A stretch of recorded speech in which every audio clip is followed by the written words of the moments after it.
Olá! Como o Espiritismo nos ajuda a entender o mundo de hoje?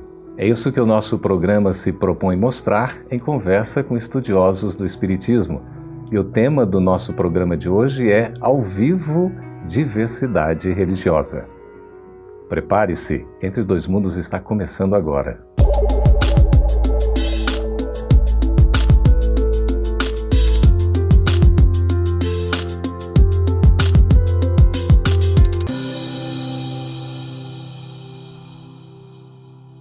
Vivemos hoje uma diversidade que faz parte da nossa realidade, inclusive a diversidade religiosa.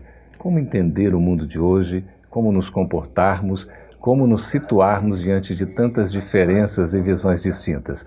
Para falar sobre esse assunto, estamos ao vivo aqui da FEB TV, pelo Facebook, pelo YouTube e também pelo site da FEB TV, recebendo Divaldo Franco. Divaldo, seja muito bem-vindo. Muito obrigado. E também o Dr. Juan Rodrigues, que nos brinda com a sua presença. Muito obrigado, Dr. Juan. Muito obrigado pelo convite. Olha só, para a gente conversar, Dr. Juan é equatoriano, tem um trabalho muito bonito, não é? Com crianças. A gente vai poder ter a oportunidade, né, Divaldo, de apresentar esse trabalho aqui no nosso intervalo. Divaldo, já conhecido de todos nós, embaixador da paz, é uma satisfação enorme tê-los aqui conosco. Divaldo, sobre esse tema diversidade religiosa, hoje a gente vive esse mundo plural, um mundo bem diversificado. Como é que a gente pode entender as expressões diferentes nas manifestações de crenças no mundo em transição como o que a gente vive? Inicialmente, a nossa saudação aos nossos televidentes e a nossa gratidão pelo programa Entre Dois Mundos de convidar-nos a esta entrevista. No mês de agosto do ano 2000, participamos em Nova York de um summit proporcionado pela CNN e pela ONU. O objetivo essencial desse encontro na ONU e no Waldorf Astoria, em Nova York, era exatamente estudar a problemática da paz. Mas para que houvesse paz, os organizadores estabeleceram 4 itens essenciais. O primeiro deles, acabar com a pobreza no mundo. O segundo, retirar as crianças das áreas belicosas, principalmente na África, naquele movimento entre duas etnias e que matavam-se umas às outras. O terceiro item, o respeito pela mulher, pelos idosos e pelos doentes. E foram convidados todos os países. Estavam presentes 140 países, e naturalmente o Brasil também. Como estávamos presentes, defendemos a tese à luz do Espiritismo.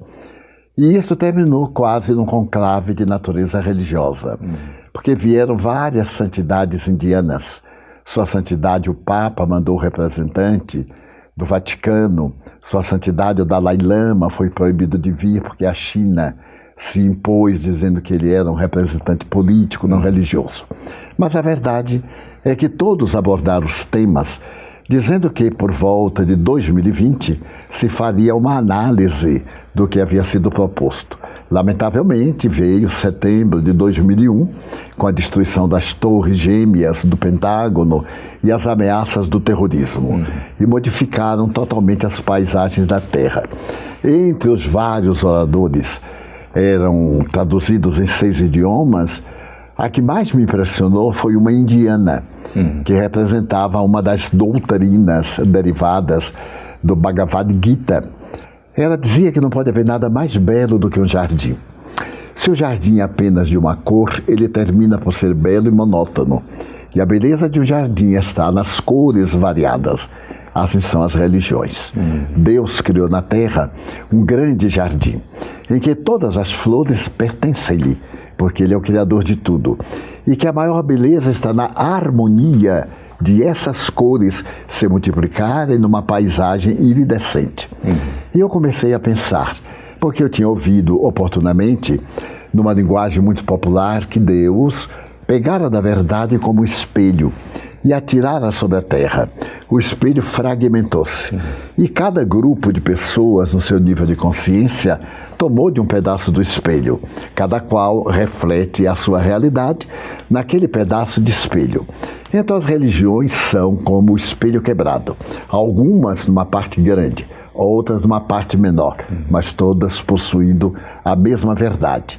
Vemos as religiões como sendo estágios de evolução, desde as religiões mais primitivas, dos holocaustos humanos, até as religiões hoje, como chamaria Kardec, que o holocausto mais agradável a Deus é da nossa transformação moral.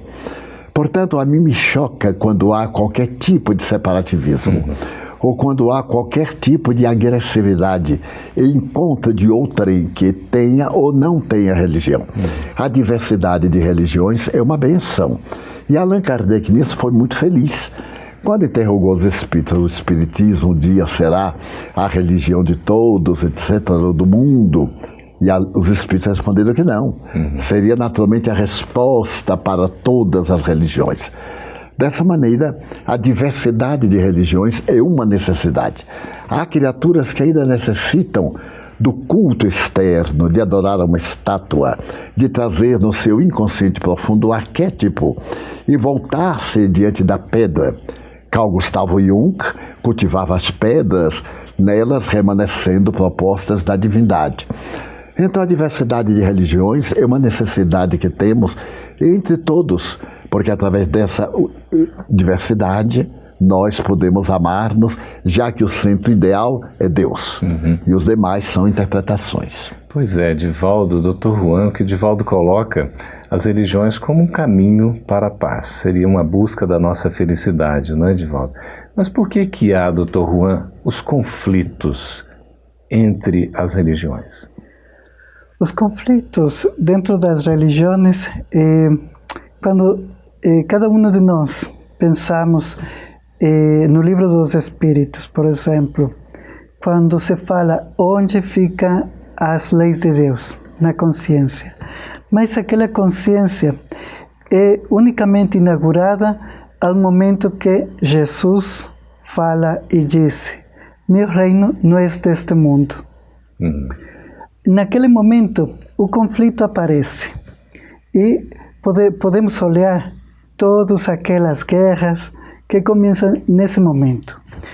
Eu penso, em uma consideração própria, que ao momento que Jesus faz aquela reflexão tão importante para a humanidade, também começa o momento de religar, propriamente dito. Que é o sentido da religião. Que é o sentido da religião e que dá sentido também a aquela qualidade de progredir dentro da natureza humana. Desse conflito permite compreender a dor, permite compreender a resiliência e permite o crescimento da humanidade. Então, o conflito das próprias religiões, o conflito humano é aquele progresso que vai encaminhando-se dia a dia, através do tempo, para deixar em um momento de ser uma pessoa religiosa para começar a ser uma pessoa espiritual. Aí entra a religiosidade. Entra a religiosidade. Divaldo, não é assim um tanto, digamos, contraproducente a religião ser um caminho para Deus, um dos caminhos, uma maneira da gente chegar a Deus, encontrar a felicidade, e ao mesmo tempo a gente ter esses conflitos, porque a diversidade é natural, pelo que a gente ouve, né? Do que você falou, do que o Dr. Juan colocou, mas chegar a um conflito a ponto até de questões lamentáveis, como a gente vê ao longo da história da humanidade, para a gente hoje ainda continua sendo lamentável, não, Divaldo? Os estudiosos como Will Durant asseveram que houve maior número de guerras de religião. Há cerca de 60 anos, ele resolveu convidar 40 historiadores para fazer um levantamento técnico da humanidade desde a pré-história. E então foi elaborado um conjunto de 40 livros. E no pós-fácil, ele coloca que o maior número de guerras, por mais incrível que pareça, foi de guerras de religião. Mas ele não explica. Eu comecei a reflexionar e percebi que isso era o resultado do primarismo da criatura humana. Quando a criatura humana é primária e vive dos instintos básicos, ela tem necessidade de afirmar o ego. E tudo aquilo que lhe apraz torna-se de maior relevância. Na questão religiosa, o indivíduo passou a impor a sua maneira de entender Deus, nem sempre corretamente. Porque ele se torna um pequeno Deus, torna-se o xamã, torna-se o líder, torna-se o sacerdote, torna-se aquele indivíduo máximo. E graças a isto, a sua intolerância e insegurança religiosa impõe o combate para ter motivação. Porque toda religião é metafísica, é um estado de percepção além dos sentidos físicos. E o indivíduo que não tem essa capacidade de pensar quase no abstrato, vai para o concreto, que é o ideal de vingança e de poder. Então vem a animosidade. Então eu meço o indivíduo moral e espiritual através da sua tolerância ou intolerância. Se é intolerância, ele ainda tem muita imperfeição, porque ainda é dono do ser que pretende dominar o outro. Mas se ele é tolerante, é naturalmente pacífico e é pacificador, como ensinava Gandhi. Daí este predomínio é resultado do primarismo da sociedade, mesmo nos dias atuais. Quando nós vemos alguém matar em nome de Deus, que proíbe o não matar através do não matar, eu percebo esse primarismo, que é resultado do princípio da evolução. Fomos criados em períodos diferentes, porque a criação é eterna, e fomos evoluindo de acordo com o nosso surgimento. Estamos em níveis diferentes, e por isso as religiões são necessárias aos nossos níveis, mas não a imposição da intolerância. E a gente poderia entender, Dr. Juan, que nesse momento em que a gente está vivendo, momento de crise, de transição, o mal vem à tona, ele emerge, ele surge de maneira mais veemente. A gente pode dizer que, nesse caso, a intolerância religiosa também seria para nós, de certa maneira, compreensível e aceitável ou não? A intolerância nunca é aceitável, de nenhum jeito. Mas é a tônica deste tempo. Por quê? Kardec define no livro Céu e Inferno, o primeiro capítulo, vários questionamentos sobre a espiritualidade e a religiosidade, esquematizando certas coisas muito interessantes.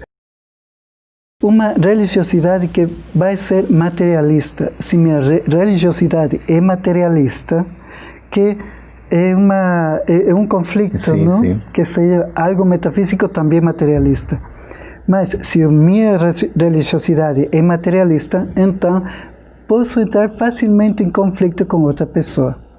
Sim? Asseverando que eu sou proprietário de uma verdade. Pode ser pluralista, em sentido que acredita em tantas coisas que fica profundamente confuso. E de aquele estado de confusão também pode ficar em um conflito próprio que se vai olhar dentro da própria família. Então, podemos olhar nesse momento as famílias constrangidas por acreditar diferentes coisas dentro do mundo. Mas quando fazemos uma colocação em nossa mente, em nosso coração, vamos a compreender que o ser humano tem a mesma necessidade de progredir, a mesma necessidade de amar, de fazer. E se colocamos daquela forma, então vamos a compreender a tolerância como uma maneira de ter contato com a divindade. Pois é, doutor Juan, isso que o senhor coloca já é uma forma de enxergar de uma maneira mais compreensiva, não é, Divaldo? Porque a gente entende a diversidade de uma forma, digamos assim, natural. Ela existe, é uma realidade, não tem nem como ser diferente. Mas quando há uma imposição, conforme você estava falando, a questão da lei de igualdade e liberdade são diretamente afetadas, não? Daí surge a guerra. Porque o indivíduo se sente violentado na sua liberdade de crer, portanto de pensar, e de agir como sendo consequência. A violência provém dessa violência silenciosa, que é a imposição, que retarda o progresso da humanidade. De forma que a liberação de qualquer culto religioso, desde que não afete a liberdade dos outros, é perfeitamente viável e faz parte do processo de evolução da sociedade. Pois é, estamos conversando com o Dr. Juan Rodrigues, com o Divaldo Franco, sobre esse tema tão interessante que é a diversidade religiosa. Estamos ao vivo. Você já pode mandar as suas perguntas, suas sugestões, para que a gente possa continuar conversando sobre esse tema tão importante. A gente vai para um breve intervalo e volta daqui a pouquinho. Fique conosco.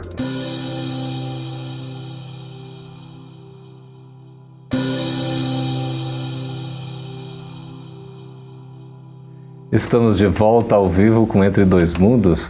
Essa última divulgação que a gente viu, a gente se sente em outro mundo mesmo, né? É um maravilhoso. Estamos conversando, Divaldo, Dr. Juan, sobre a questão da diversidade e mais tocando na intolerância. A intolerância religiosa seria fruto também, a gente pode dizer, do preconceito e do julgamento, Divaldo? Sim, como decorrência do egoísmo. O ego predominando no indivíduo faz que ele seja intolerante, porque ele dá primazia à sua realidade, que nada mais é do que a máscara que ele ostenta. E dessa máscara, ele passa a uma vida artificial. E vem a intolerância, porque ele se crê a pessoa de melhor discernimento. E graças a isto, ele inspira esse estado de fanatismo. Muitas vezes me surpreende, na atualidade, o exército muçulmano, as suas lutas e as paixões europeias e americanas de indivíduos do Ocidente deixar seduzir por essa necessidade de combater, de matar. Bem se vê que eles não têm fundamentos religiosos, mas eles têm a fragilidade egóica de parecer aquilo que gostariam de ser e vestem a camisa da violência para se tornarem destacados. Dessa maneira, a doutrina muçulmana, que é muito bela, portadora de ensinos extraordinários, o Corão é uma doutrina da fraternidade. E o objetivo inicial de Mohammed era exatamente atualizar o cristianismo deturpado no seu tempo. Mas quando ele levou a mensagem à Arábia, hoje saudita, ele encontrou a reação local e optou pelo combate de armas. Daí nasceu a facção daqueles infiéis, matar os infiéis. Nós vimos que a fonte é a mesma, é da divindade. Daí essa intolerância é resultado dos instintos agressivos que o indivíduo tem. Como assevera muito bem Allan Kardec, no princípio são os instintos, depois vem a razão. Na evolução psicológica, a razão é que estabelece os parâmetros do que podemos e devemos fazer, do que devemos e podemos fazer. Mas nesse momento da intolerância, o indivíduo acha que deve e pode fazer. Então ele se torna elemento pernicioso da sociedade. Pois é, Divaldo, e parece, ele se sente como fazendo o bem, não é? Exatamente. Ele acha que está correto. Às vezes até, doutor Juan, chegando à questão de agressividades morais e físicas, não é? Físicas. Eu estava falando com um amigo, ele não é espiritista, mas um dia com uma fala muito sincera, ele disse, Juan, eu gosto de você, mas eu não gosto do que você pensa, mas agora acredito que os dois temos uma coisa em comum. Então, qual é a coisa que encontrou em comum? Eu pensava em algo mais elevado. Sim. Mas ele disse que os dois temos a razão. E é um ponto controversial. Todos os seres humanos acreditamos que temos a razão em tudo. Ser dono da razão é um problema. Ser dono da razão é um problema, porque desde crianças temos esse tipo de pensamento. Mas o que pode salvar o mundo é encontrar aqueles pontos em comum dentro de todas as crenças, dentro de toda a temática religiosa como tal. Essa é a proposta de Kardec, não é, Divaldo? Exatamente. Porque é muito importante. Sim. Quando encontramos aqueles pontos, o amor, porque todas as religiões, todas as crenças conjugam no progresso do amor.